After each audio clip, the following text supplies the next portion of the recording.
God damn. I promise, so as a showman, I must deliver. In honor of that new Hellboy movie coming out eventually, here's my ranking and reasonings of the Hellboy films. Warning! Stop! You violated the law! Up front, these are just my opinions. But the thing is, I'm never wrong, so you can cry about it. I don't think any of these movies are completely horrible, or any of them are absolutely perfect. And when I say that, I do include the 2019 film, as it has good additions in it, despite being f***ing awful.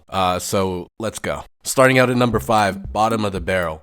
Hellboy 2019. Okay, now obviously this isn't a surprise to anybody ever, but let me explain a little. I think this world's Hellboy and BPRD are interesting in how they're adapted, I assume. I haven't read any Hellboy or BPRD yet. I like the relationship being shown here between Hellboy and Professor Broom. He's like an angsty teenager in a man's body. And yeah, David Harbour is great casting, but I kinda hate his look and his performance. I can't tell if he looks awful because he's a hell demon or whatever, but to me it looks like all the makeup is hiding Harbour's facial performance. But perhaps that's just part of the look because he's a demon or whatever. Whiny little shit. Hey yo, what the fuck? Hard to tell what they were going for. Now I think a lot of the fault for this movie and its quality may lay on the people in charge. I mean, have you heard about the fucking tree thing? So like, there's a tree that's featured in the film. It's probably this one. It had to be designed, of course, and one person wanted it to look surreal and someone higher up wanted it to look another way. So someone went behind someone's back of another person and got a change, sparking fighting, and then somebody got fired.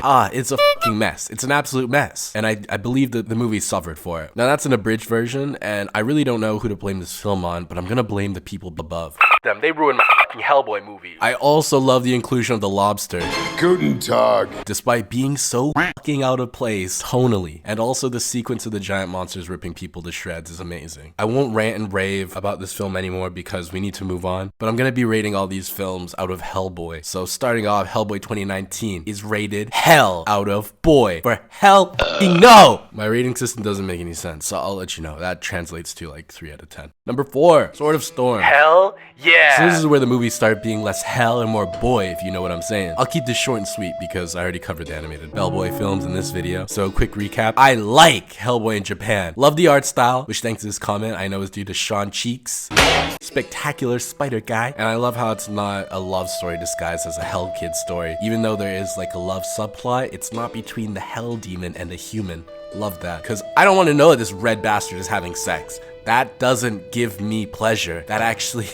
I don't want to know he's having sex. So yeah, Weeaboo Hellion Child gets a solid B out of Hellboy. That translates to a 6 out of 10. Transition. Did you like it? Did you hate it? Let me know in the comments. Number 3, Hellboy the Golden Army. Now I admit that this is the best movie featuring Hellboy, but to me it's not my favorite Hellboy movie. And that might be because of an experience when I was a child. Not related to the movie. I've seen this one the most though.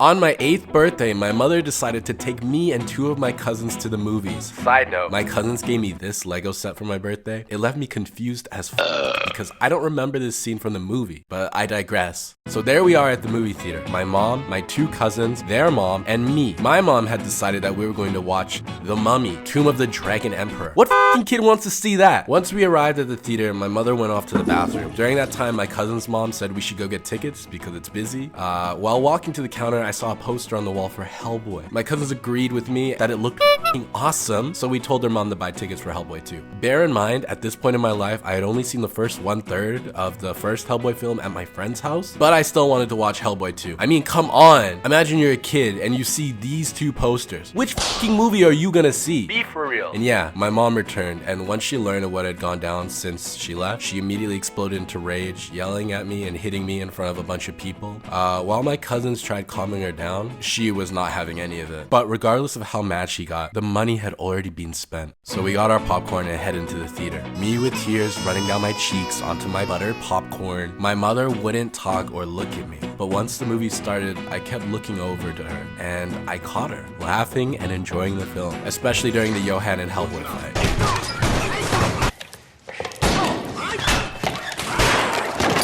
I mean, come on, it's slapstick, universal. English isn't her first language. And after the film ended and we walked out, my mom said how much she liked the movie. I felt a sense of vindication that has stuck with me for over a decade. But never mind that. You want to know about the film, right? You don't want to hear about my fucking trauma story as a kid. Whatever, I get it. Well, guess what? I think it looks great. It looks great. The sets, the creatures, the designs, it's all great. It's all fucking amazing and great. This is nothing new. You know what else is great? Fishman's love story with the princess character. I loved that. And I felt sad when she died. That was actually like tragic. When I rewatched it, I was like, you know, she kind of sexy as fuck. You know what everyone says? It's great. But you want to know what I can't fucking stand? I can't stand Hellboy and Liz's love story. I just can't pretend to care about it. He's ugly. I want him to do cool stuff, not get drunk and cry, even though that's a good scene. And like relationship issues. I am going through. I just can't smile. Would my recommendation make him a less interesting character? Probably. But why can't we have another way to humanize a character without giving them a love interest? Does this make sense? Who knows? I don't make movies. But what I would do is give another character a love story. Like maybe the fucking Fishman love story. Or maybe give Liz a love interest that isn't Hellboy. So we can have a love story and Hellboy can just be a Hellboy. Also, this movie's funny as hell. Mr. Kraut, sir? Kraus, agent. There's a double S. Yes, sir. Right. But yeah, I give this movie a boy. Did I like this? Out of Hellboy. Translates to like an 8.666. Number 2. Hellboy, the first Hellboy, Hellboy 1. I rewatched all the movies before making this video, and yeah, by far, this one I think I enjoyed the most. Just the vibes, you know? Hell vibes. Hell vibes. Should it be placed as number 1? Yeah, probably, but You. I hate the romance between Liz and Hellboy, and I can't deny that it's built out throughout this film well and the next one. Hellboy himself is still acting like a teenager, but a less annoying one than the 2019 version? Slightly. Okay, so in this movie we have Myers. He's a new character for the audience to experience the world for the first time and learn.